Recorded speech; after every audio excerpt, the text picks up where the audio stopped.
పాలకోవా తయారీ.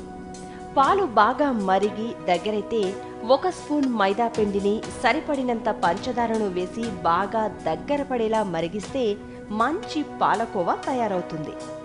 కూరగాయలు నిలవబెట్టడం కన్నా కావలసినవి మాత్రమే కొని తాజాగా వండుకోవడం మంచిది.